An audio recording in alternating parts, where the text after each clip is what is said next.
The Rising of the Moon. Augusta Lady Gregory എഴുതിയ നാടകമാണ് The Rising of the Moon. Anglo Irish ബന്ധത്തെക്കുറിച്ചാണ് നാടകം പറയുന്നത്. നാടകത്തിലേക്ക് പോകുന്നതിന് മുൻപ് അതിലെ കഥാപാത്രങ്ങളെ ഒന്ന് പരിചയപ്പെടാം.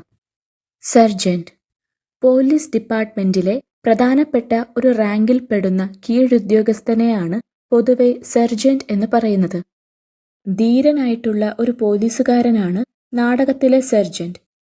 ഒരു പഴകിയ കീറിപ്പറഞ്ഞ വസ്ത്രധാരി, ജയിലിൽ നിന്നും രക്ഷപ്പെട്ടു വന്ന വളരെ ധീരനായ മിടുമിടുക്കനായ ഒരു വ്യക്തിയാണ് ഇദ്ദേഹം. ബി എന്ന പോലീസുകാരൻ വളരെ അനുസരണയുള്ള ഒരു പോലീസുകാരനാണ് ഇദ്ദേഹം. കാരണം സർജന്റ് പറയുന്നതെന്തും ഇദ്ദേഹം അനുസരിക്കുന്നു. സർജന്റിനെ വളരെയധികം ശ്രദ്ധിക്കുകയും അദ്ദേഹത്തെ പരിചരിക്കുകയും ചെയ്യുന്ന വ്യക്തിയാണ് ബി എന്ന പോലീസുകാരൻ. എക്സ് എന്ന പോലീസുകാരൻ സർജന്റിനെ വളരെയധികം ബഹുമാനിക്കുന്ന അനുസരണയുള്ള ഒരു പോലീസുകാരനാണ് ഇദ്ദേഹം. ജയിലിൽ നിന്നും ഒരു തടവുകാരൻ രക്ഷപ്പെട്ടു. അയാൾ ഒളിവിലാണ്. അയാളെ കണ്ടുപിടിക്കാൻ പോലീസുകാർ നാടെങ്ങും അന്വേഷിക്കുന്നു. രക്ഷപ്പെട്ട തടവുകാരനെ പിടിക്കാനാണ് സർജന്റും പോലീസുകാരും വന്നത്. അവർ തടവുകാരന്റെ വിവരണങ്ങൾ അടങ്ങിയ പോസ്റ്ററുകൾ നാടെങ്ങും വിതരണം ചെയ്യുന്നു. തടവുകാരനെ പിടിക്കുന്നയാൾക്ക് 100 പൗണ്ടാണ് വാഗ്ദാനം ചെയ്തിരിക്കുന്നത്. കപ്പലിൽ കയറി അയാൾ രക്ഷപ്പെട്ടേക്കുമെന്ന് കരുതിയ സർജന്റ് കടൽ തീരത്തിനടുത്തുള്ള പാലത്തിൽ അയാൾക്ക് വേണ്ടി കാത്തിരിക്കുന്നു. നമുക്കിനി നാടകം ഒന്ന് വിശദീകരിച്ചു മനസ്സിലാക്കാം. നല്ല നിലാവുള്ള ഒരു രാത്രി. കടൽ തീരത്തുള്ള ഐറിഷ് കടൽ പാലത്തിൽ 3 പോലീസുകാർ ഒത്തുകൂടുന്നു. വളരെ സമർത്ഥമായി രക്ഷപ്പെട്ട ഒരു രാഷ്ട്രീയ കുറ്റവാളിയെ തേടുകയാണ് അവർ. കുറ്റവാളിയെ തിരയുന്നു എന്ന വാക്കുകൾ അടങ്ങിയ പോസ്റ്ററുകൾ നാടെങ്ങും അവർ ഒട്ടിക്കുന്നു. കപ്പൽ മാർഗത്തിലൂടെ രക്ഷപ്പെടാൻ അവൻ എന്തായാലും കടൽ തീരത്ത് വന്നിരിക്കും. അവനെ പിടികൂടുകയാണെങ്കിൽ 100 പൗണ്ടും കൂട്ടത്തിൽ ഒരു സ്ഥാനക്കയറ്റം അഥവാ പ്രമോഷനും ലഭിക്കും. ഇങ്ങനെ ചിന്തിച്ചുകൊണ്ട് സർജന്റ് കടൽ തീരത്തേക്ക് നടന്നു. തടവുകാരൻ വരുന്നതും കാത്ത് കടൽ തീരത്ത് തന്നെ ഇരിക്കാൻ സർജന്റ് തീരുമാനിച്ചു. തടവുകാരനെ കുറിച്ചുള്ള പോസ്റ്ററുകൾ നാട് മുഴുവൻ ഒട്ടിക്കാനും വിതരണം ചെയ്യാനും തന്റെ കയ്യിലുള്ള ഒരേയൊരു വിളക്ക് നൽകി തന്റെ 2 സഹായികളെയും സർജന്റ് പറഞ്ഞയച്ചു. ശേഷം വളരെ അസ്വസ്ഥതയോടെ അയാൾ തടവുകാരനെ കാത്തുനിന്നു. അങ്ങനെ കടൽ തീരത്ത് തടവുകാരന് വേണ്ടി കാത്തിരിക്കുമ്പോൾ കീറിയ പഴകിയ വസ്ത്രം ധരിച്ച ഒരു വ്യക്തി സർജന്റിനെ മറികടക്കുവാൻ ശ്രമിച്ചു. കപ്പൽ യാത്രയ്ക്ക് വേണ്ടി വന്നയാളാണ് അയാൾ. അയാൾ ആരാണെന്ന് സർജന്റ് ചോദിച്ചപ്പോൾ തന്റെ പേര് ജിമ്മി വാൾഷ് എന്നാണെന്നും താനൊരു ബാലഡ് സിംഗർ ആണെന്നും അയാൾ പറഞ്ഞു. ഇതുകൂടാതെ സെയിലേഴ്സ് അഥവാ നാവികർക്ക് കുറച്ച് പാട്ട് വിൽക്കാനാണ് താൻ പോകുന്നതെന്നും അയാൾ സർജന്റിനോട് പറഞ്ഞു. ശേഷം കടലിലേക്കുള്ള പടികൾ ലക്ഷ്യമാക്കി അയാൾ നടന്നപ്പോൾ ജിമ്മി എന്ന് വിളിച്ചുകൊണ്ട് സർജന്റ് അയാളെ തടഞ്ഞു. കടൽ വഴിയല്ല, പട്ടണം വഴി സഞ്ചരിച്ചാൽ മതിയെന്ന് സർജന്റ് അയാളെ നിർബന്ധിച്ചു. തടവുകാരനെ അന്വേഷിക്കുന്നത് കൊണ്ടുതന്നെ കടൽ മാർഗമുള്ള യാത്ര താൽക്കാലികമായി നിർത്തിവച്ചിരിക്കുകയാകാം.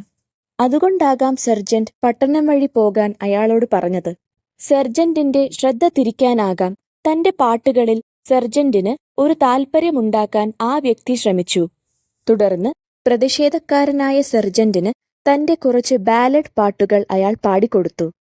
എന്നാൽ തടവുകാരനെ പിടിക്കുന്നതിനെക്കുറിച്ചായിരുന്നു സർജന്റിന്റെ ചിന്ത. ആരും കടലിലേക്ക് പോകാത്ത വിധത്തിൽ ആ പ്രദേശത്തെ ഒഴിപ്പിച്ച് തടവുകാരനെ പിടിക്കാനായിരുന്നു സർജന്റിന്റെ ഉദ്ദേശം. അതുകൊണ്ട് തന്നെ എത്രയും പെട്ടെന്ന് അവിടെ നിന്നും പോകാൻ അയാളോട് സർജന്റ് ആവശ്യപ്പെട്ടു.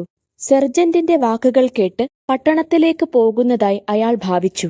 പെട്ടെന്ന് ചുമരിലുള്ള പോസ്റ്റർ വായിക്കുന്നത് പോലെ അയാൾ നിന്നു. പോസ്റ്ററിൽ തടവുകാരന്റെ രേഖാചിത്രം കൊടുത്തിട്ടുണ്ട്.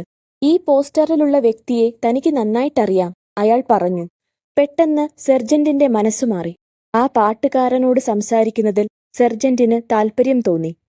അതുകൊണ്ട് അയാളോട് പോകണ്ടായെന്നും പിടികിട്ടാപ്പുള്ളിയെക്കുറിച്ചുള്ള കൂടുതൽ വിവരങ്ങൾ തനിക്ക് പറഞ്ഞു തരാനും സർജന്റ് ആവശ്യപ്പെട്ടു. തുടർന്ന് പിടികിട്ടാപ്പുള്ളിയെക്കുറിച്ച് അയാൾ വിവരിക്കാൻ തുടങ്ങി. ഇരുണ്ട നിറത്തിലുള്ള ബലവാൻ, വളരെ അപകടകാരിയാണവൻ. അനവധി ആയുധങ്ങളിൽ വിദഗ്ധൻ. മാത്രമല്ല, മുൻപ് ഇതുപോലെയുള്ള നിലാവുള്ള രാത്രികളിൽ അനവധി പോലീസുകാരെ അവൻ കൊലപ്പെടുത്തിയിട്ടുണ്ട്.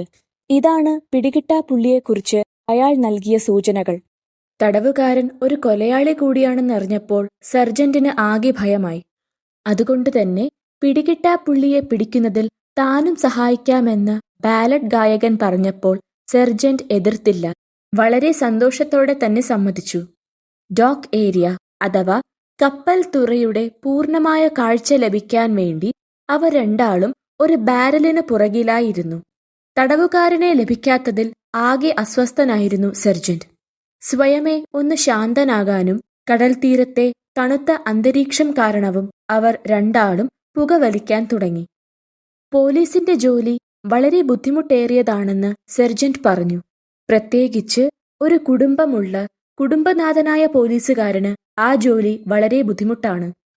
കാരണം ചില സമയം പോലീസുകാർക്ക് അപകടകരമായിട്ടുള്ള ജോലികൾ ഏറ്റെടുക്കുകയും അതിൽ മണിക്കൂറുകളോളം ചിലവഴിക്കേണ്ടതായും വരും. സെർജന്റിന്റെ സങ്കടത്തോടൊപ്പം ബാലഡ് ഗായകൻ പാട്ടുകൾ പാടാൻ തുടങ്ങി. മനോഹരമായ ഐറിഷ് ഗ്രാമപ്രദേശങ്ങളെക്കുറിച്ചും പ്രണയിതാക്കളെക്കുറിച്ചും പറയുന്ന പരമ്പരാഗതമായ വികാരഭരിതമായിട്ടുള്ള ഗാനങ്ങളാണ് അയാൾ പാടിയത്.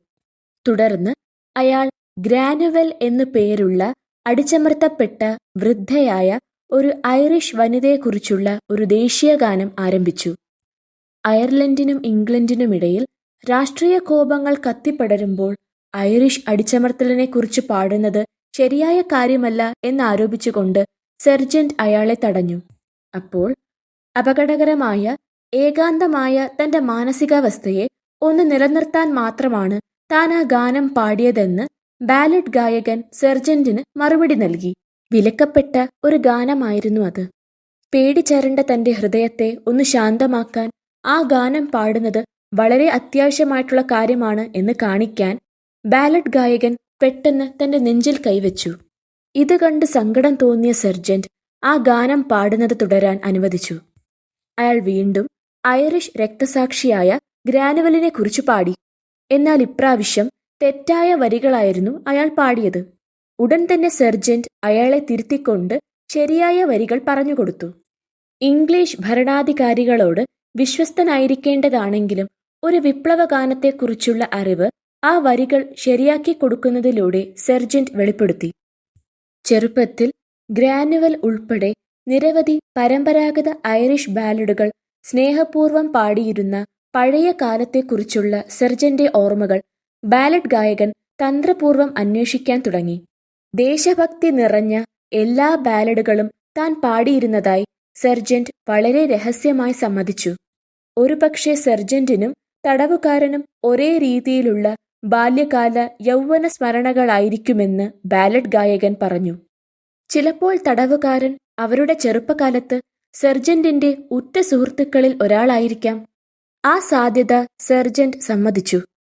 അപ്പോൾ ചെറുപ്പകാലത്ത് തന്റെ കൂടെ വിപ്ലവഗാനങ്ങൾ പാടി നടന്ന സുഹൃത്തുക്കൾക്കൊപ്പം സെർജന്റും അയർലൻഡിനെ ഇംഗ്ലണ്ടിന്റെ കൈകളിൽ നിന്ന് മോചിപ്പിക്കുക എന്ന ദൗത്യത്തിൽ പങ്കുചേരുന്ന ഒരു സാങ്കല്പിക രംഗത്തെക്കുറിച്ച് ബാലഡ് ഗായകൻ വിവരിച്ചു. ചിലപ്പോൾ ഇതെല്ലാം വിധിയായിരിക്കാം. അല്ലെങ്കിൽ അയർലൻഡിനെ മോചിപ്പിക്കാൻ ശ്രമിച്ച തടവുകാരനു പകരം സെർജന്റിനെയായിരിക്കാം പോലീസ് പിന്തുടരേണ്ടിയിരുന്നത്. എന്നാൽ ഇവിടെ സെർജന്റ് തടവുകാരനെ പിന്തുടരുന്നു. എല്ലാം വിധിയാണ്, ബാലഡ് ഗായകൻ പറഞ്ഞു. ആ ഗായകൻ വിവരിച്ച സാങ്കല്പിക രംഗം സെർജന്റിനെ ആകെ കുഴപ്പത്തിലാക്കി. താൻ വ്യത്യസ്ത രീതിയിൽ കാര്യങ്ങൾ തിരഞ്ഞെടുത്തിരുന്നെങ്കിൽ, പോലീസ് സേനയിൽ ചേരാതിരുന്നെങ്കിൽ, വിവാഹം കഴിക്കാതിരുന്നെങ്കിൽ, അങ്ങനെ കുട്ടികളുണ്ടാവാതിരുന്നെങ്കിൽ, കാര്യങ്ങൾ ഇങ്ങനെയൊക്കെ ആയിരുന്നുവെങ്കിൽ തടവുകാരനെ പോലെ അയർലൻഡിനെ മോചിപ്പിക്കുക എന്ന ലക്ഷ്യത്തോടെ തനിക്കും ജീവിക്കാമായിരുന്നു. അതിനുവേണ്ടി പോരാടാമായിരുന്നു, സെർജന്റ് ചിന്തിച്ചു. ആ സാധ്യത സെർജന്റിന് വളരെ യാഥാർത്ഥ്യമായി തോന്നി. ഒരു നിമിഷ നേരത്തേക്ക് താൻ ആരാണെന്നും തന്റെ വ്യക്തിത്വം എന്താണെന്നും സെർജന്റ് മറന്നുപോയി. താൻ ഒരു പോലീസുകാരനാണ് എന്ന ചിന്ത അയാൾക്ക് നഷ്ടപ്പെട്ടു. പകരം ഒളിച്ചും പാത്തും പോലീസിന്റെ കണ്ണുവെട്ടിച്ച് രക്ഷപ്പെടാൻ ശ്രമിക്കുന്ന ഒരു തടവുകാരനാണ് താനെന്ന് അയാൾ സ്വയം സങ്കൽപ്പിച്ചു. ആ സങ്കല്പത്തിന്റെ ഫലമായി സെർജന്റ് അക്രമാസക്തനായി. വെടിവെക്കുകയും പോലീസുകാരെ ആക്രമിക്കാൻ ശ്രമിക്കുകയും ചെയ്തു. അവർ കപ്പൽ തുറയിലാണ് നിൽക്കുന്നത്. അതുകൊണ്ട് തന്നെ വെള്ളത്തിന്റെ ശബ്ദം കേട്ടപ്പോൾ സെർജന്റ് പെട്ടെന്ന് പേടിച്ചുപോയി. അദ്ദേഹം ഒന്ന് ഞെട്ടി. രക്ഷപ്പെട്ട തടവുകാരനെ കൊണ്ടുപോകാൻ പോലീസുകാർ എത്തിയോ? സെർജന്റ് ഒന്ന് സംശയിച്ചു. മുൻകാലങ്ങളിലുള്ള ഐറിഷ് ദേശീയവാദികളോടാണ് സെർജന്റ് താൽപര്യം പുലർത്തിയിരിക്കുന്നത്, അല്ലാതെ നിലവിൽ അദ്ദേഹത്തെ പ്രതിനിധീകരിക്കുന്ന ഇംഗ്ലണ്ടിന്റെ നിയമത്തോടോ ഭരണാധികാരികളോടോ അല്ല. ഈ തിരിച്ചറിവ് ബാലറ്റ് ഗായകനെ സന്തോഷിപ്പിച്ചു. അയർലൻഡിലെ ജനങ്ങൾക്കെതിരായി ഇംഗ്ലണ്ട് നിയമത്തെ തിരഞ്ഞെടുത്തതിൽ തനിക്ക് സങ്കടമുണ്ടെന്ന് സെർജന്റ് അറിയിച്ചു. അപ്പോൾ ജിമ്മി എന്ന് സ്വയം പരിചയപ്പെടുത്തിയ ബാലറ്റ് ഗായകൻ തടവുകാരനെ പ്രതീക്ഷിച്ചുകൊണ്ട് വെള്ളത്തിൽ കാത്തിരിക്കുന്ന രക്ഷാപ്രവർത്തകർക്കുള്ള ഒരു സൂചനയായി റൈസിംഗ് ഓഫ് ദ മൂൺ എന്ന വിപ്ലവഗാനം വളരെ ധീരമായി പാടി. ശേഷം തന്റെ തൊപ്പിയും വിഗും വലിച്ചുകീറി. ഇതോടെ പിടിച്ചുകൊടുത്താൽ 100 പൗണ്ട് സമ്മാനമായി ലഭിച്ചേക്കാവുന്ന പിടികിട്ടാപ്പുള്ളിയാണ് താനെന്ന് അയാൾ വ്യക്തമാക്കി. ആശ്ചര്യപ്പെട്ടുപോയ സെർജന്റ് ഇതുവരെ അടിച്ചമർത്തപ്പെട്ട വിപ്ലവകാരികളെക്കുറിച്ചോർത്ത് സങ്കടപ്പെട്ടു. മറ്റുള്ള പോലീസ് ഉദ്യോഗസ്ഥർ അവരെ സമീപിച്ചപ്പോൾ താൻ എത്രയും പെട്ടെന്ന് തടവുകാരനെ പിടിക്കുമെന്നും സമ്മാനം സ്വന്തമാക്കുമെന്നും സെർജന്റ് പറഞ്ഞു. ശേഷം മറ്റുള്ള പോലീസുകാരുടെ കണ്ണിൽപ്പെടാതിരിക്കാൻ അവർ ഇരുന്ന ബാരലിനു പിറകിലേക്ക് പോയി. അയർലൻഡിനോടുള്ള സെർജന്റിന്റെ സ്നേഹം തന്റെ സാന്നിധ്യത്തെ രഹസ്യമായി സൂക്ഷിക്കണമെന്ന് തടവുകാരൻ ആവശ്യപ്പെട്ടു. പെട്ടെന്ന് അവിടേക്ക് സെർജന്റിന്റെ കീഴുദ്യോഗസ്ഥരെത്തി. അപ്പോൾ തടവുകാരന്റെ തൊപ്പിയും വിഗും ഒളിപ്പിച്ചുകൊണ്ട് സംശയിക്കാവുന്ന ആരെയും താൻ ഇതുവരെ കണ്ടില്ലെന്ന് സെർജന്റ് പറഞ്ഞു. വളരെ അപകടകരമായിട്ടുള്ള ഒരു ദൗത്യമാണ് സെർജന്റ് ഏറ്റെടുത്തിരിക്കുന്നത്. അതുകൊണ്ട് അദ്ദേഹത്തിന്റെ രക്ഷയ്ക്കായി ഒരു സഹായമെന്നോണം സെർജന്റിന്റെ കൂടെ തങ്ങളും ഉണ്ടായിരിക്കുമെന്ന് കീഴുദ്യോഗസ്ഥർ അറിയിച്ചു. എന്നാൽ അവരുടെ സഹായത്തെ നിഷേധിച്ചുകൊണ്ട് അവർക്ക് വിളക്കു നൽകി സെർജന്റ് അവരെ പറഞ്ഞയച്ചു. വളരെ നന്ദിയോടുകൂടെ തടവുകാരൻ തന്റെ തൊപ്പിയും വിഗും സെർജന്റിന്റെ കയ്യിൽ നിന്നും ഏറ്റുവാങ്ങി. ഇതുപോലെ ഒരു ദിവസം അടിച്ചമർത്തുന്നവർ അടിച്ചമർത്തപ്പെട്ടവരാകുമ്പോൾ ഇന്നു ചെയ്തു തന്ന സഹായം തിരിച്ചു നൽകാമെന്ന് തടവുകാരൻ പറഞ്ഞു. അയർലൻഡിനോടുള്ള തന്റെ സ്നേഹം തിരിച്ചറിഞ്ഞ സെർജന്റ് നാളെ അയർലൻഡിനെ മോചിപ്പിക്കുന്ന ദൗത്യം ഏറ്റെടുക്കേണ്ടി വന്നാൽ, അതുവഴി ഏതെങ്കിലും പ്രശ്നം നേരിടേണ്ടി വന്നാൽ താൻ കൂടെയുണ്ടാകുമെന്നാണ് തടവുകാരൻ പറഞ്ഞതിനർത്ഥം. തുടർന്ന് തന്റെ രക്ഷാപ്രവർത്തനത്തിനായി എത്തിയ ബോട്ടിൽ കയറി തടവുകാരൻ രക്ഷപ്പെട്ടു. നല്ല നിലാവുള്ള കപ്പൽ തുറയിൽ ഒറ്റയ്ക്കിരിക്കുന്ന സെർജന്റ് തടവുകാരനെ രക്ഷപ്പെടുത്തിയത് വഴി ലഭിച്ചേക്കാവുന്ന സമ്മാനം നഷ്ടമാക്കിയതിനെക്കുറിച്ച് ഓർത്തു.